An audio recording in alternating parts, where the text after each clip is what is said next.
നമസ്കാരം. Media vision വാർത്തകളിലേക്ക് സ്വാഗതം. കടിയങ്ങാട് മുതുവണ്ണാച്ച ചിറക്കര ശ്രീ നരസിംഹമൂർത്തി ക്ഷേത്രത്തിൽ പ്രത്യക്ഷ ഗണപതി ഹോമം സംഘടിപ്പിച്ചു.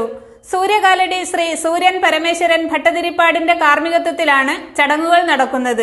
കടിയങ്ങാടിനു സമീപം മുതുവണ്ണാച്ചയിലെ ചിരപുരാതനമായ ചിറക്കര നരസിംഹമൂർത്തി ക്ഷേത്രം പുനരുദ്ധാരണത്തിനായി ഭക്തജനങ്ങൾ ഒരുക്കി. 1500-ൽ പരം വർഷങ്ങളുടെ കാലപ്പഴക്കം കണക്കാക്കുന്ന ക്ഷേത്രം ടിപ്പുവിന്റെ പടയോട്ടക്കാലത്ത് നാശം സംഭവിച്ചു എന്ന കേട്ടറിവുള്ളതായി നാട്ടുകാർ സാക്ഷ്യപ്പെടുത്തുന്നു.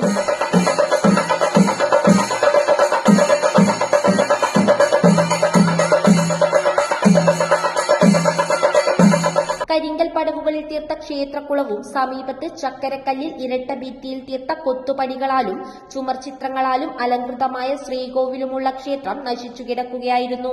പ്രദേശത്തെ പ്രമുഖ ബ്രാഹ്മണ തറവാടായ വീട്ടിയോട്ടില്ലത്തിന്റെയും 18 ഇല്ലങ്ങളുടെയും അധീനതയിലായിരുന്നു ക്ഷേത്രവും സ്വത്തുക്കളും.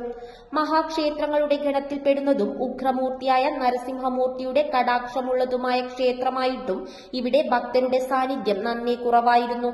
ക്ഷേത്രവും പരിസരവും കാടുമൂടി കിടക്കുകയായിരുന്നു. ക്ഷേത്രവും സ്വത്തുക്കളും ഭക്തജന കമ്മിറ്റിക്ക് കൈമാറിയതോടെയാണ് പുനരുദ്ധാരണ പ്രവർത്തനങ്ങൾക്ക് തുടക്കമായത്.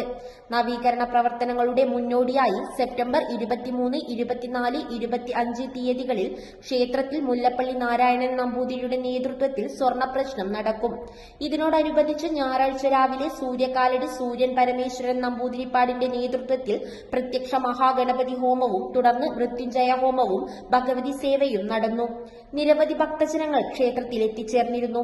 ഇനി ക്ഷേത്രം പുനരുദ്ധീകരിക്കണം. അതിന് ഭക്തജനങ്ങളുടെ നിർലോഭമായ സഹായവും അത്യാവശ്യമാണ്. News bureau, media vision.